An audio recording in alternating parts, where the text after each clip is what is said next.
Hello दोस्तों, नमस्कार। स्वागत है इस प्लेटफॉर्म पे। आज हम लोग हिंदी व्याकरण को देखेंगे।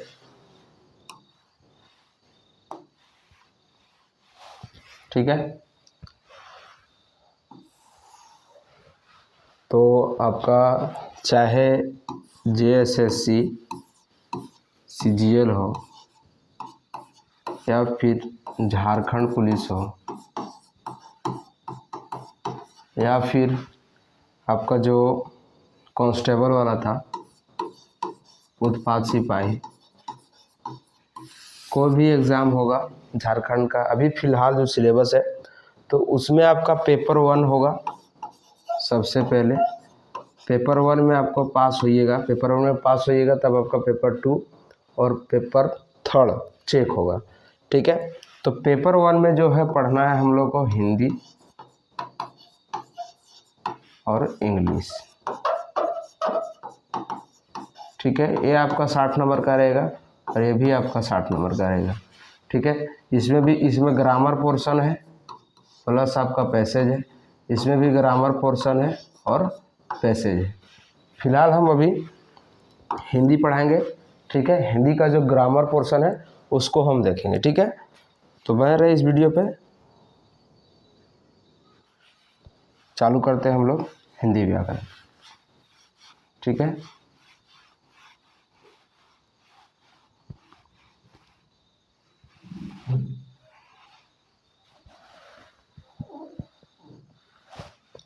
तो सबसे पहले है भाषा।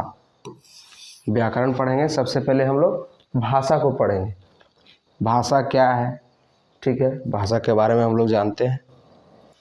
क्या है कि भाषा आपसी विचार विनिमय का साधन है। भाषा क्या है? आपसी विचार विनिमय का साधन है। ठीक है, विचार विनिमय का माध्यम 3 तरह का हो सकता है।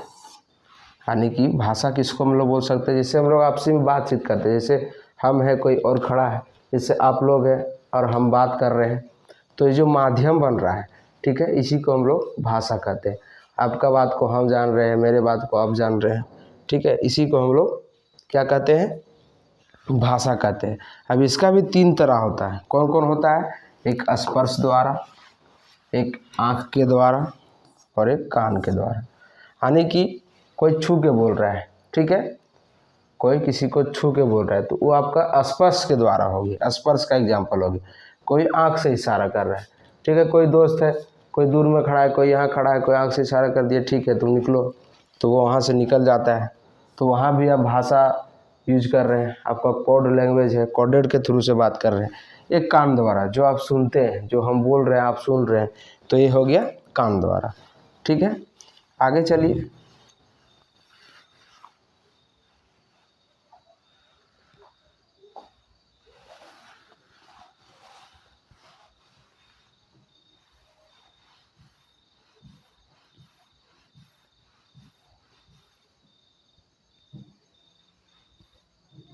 ठीक है, ये हो गया। अब भाषा का एक अन्य परिभाषा है। क्या है?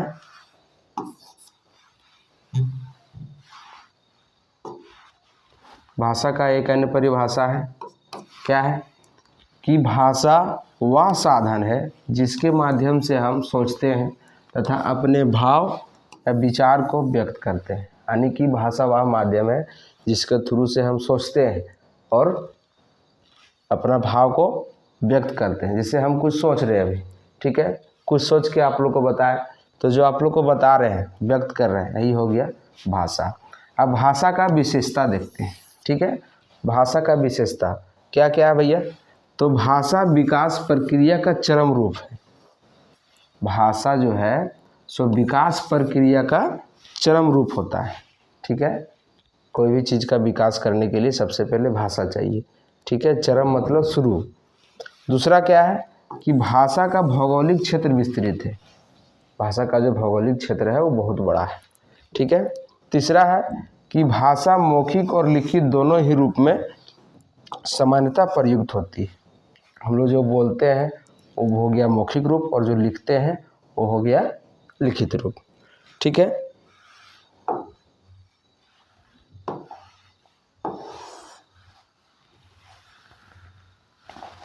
आगे क्या है कि भाषा शिक्षा, साहित्य, कला संस्कृति, सरकारी कामकाज, धर्म, राजनीतिक, समाज आदि में भी अभिव्यक्ति और संप्रेषण का सक्षम माध्यम बन सकती है। यानी कि चाहे भाषा, चाहे शिक्षा हो, चाहे साहित्य हो, चाहे कला संस्कृति हो, चाहे सरकारी कामकाज हो, चाहे धर्म हो इत्यादि वगैरह वगैरह कुछ भी हो, हर जगह भाषा का उपयोग होता है। बिना भाषा का कोई विकास नहीं कर सकता है, आगे नहीं बढ़ सकता है। ठीक है, अब आगे क्या है कि हिंदी भाषा, हिंदी भारत की बहुत बड़ा भूभाग, हिंदी भाषा जो है सो भारत की बहुत बड़ा भूभाग में बोला जाता है।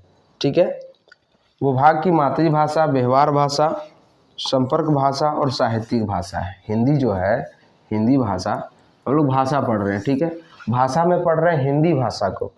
तो हिंदी भाषा जो है सो भारत के बहुत बड़े भूभाग यानी कि बहुत बड़ा क्षेत्रफल, बहुत सारे जगह बोला जाता है।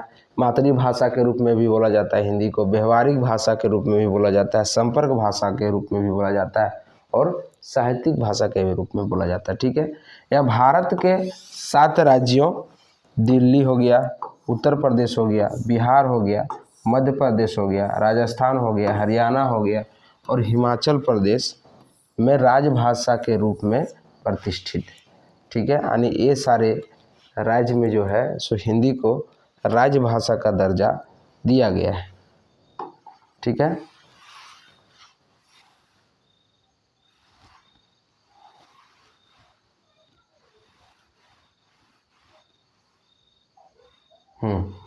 आगे है कि हिंदी के पाठक वर्ग की संख्या लगभग 1 अरब के आसपास हो गया। यानी कि जो हिंदी पढ़ने वाला है उसका जो है, हिंदी जो पढ़ाई करते हैं, हिंदी पढ़ रहे हैं, उसका जो संख्या है लगभग 1 अरब हो चुका है। ठीक है, यहाँ तक हम लोग देख लिए। अब हिंदी का उपभाषा के बारे में हम लोग जानेंगे। ठीक है, हिंदी का उपभाषा, ये आपका हेडिंग हो गया, हिंदी का उपभाषा। ठीक है, तो हिंदी का 5 उपभाषा है। जैसे नाम हो गया तो किसी किसी का उपनाम भी होता है। ठीक है, उस तरह से भाषा है। तो हिंदी भाषा का 5 उपभाषा है। कौन कौन है? तो पश्चिमी हिंदी है, दूसरा पूर्वी हिंदी है, तीसरा राजस्थानी है, चौथा पहाड़ी है और 5वां बिहारी है। ठीक है,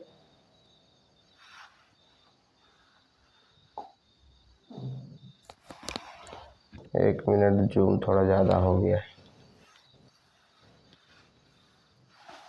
ठीक है, यहाँ तक हम लोग देख लिए थे। आगे क्या है? आगे है कि हिंदी भाषा जिस रूप में बोली जाती है उस रूप में लिखी भी जाती है। जैसे हम कुछ बोल रहे हैं, अभी देवनागरी बोल रहे हैं, तो क्या उसी तरह से हम देवनागरी भी लिख सकते हैं। ठीक है, अमित बोल रहे हैं तो अमित को लिख सकते हैं, राज बोल रहे हैं तो राज लिख सकते हैं। यानी कि जिस तरह से हम बोल रहे हैं उस तरह से लिख भी सकते हैं। इसलिए अंग्रेजी की तुलना में इसे सीखना आसान है।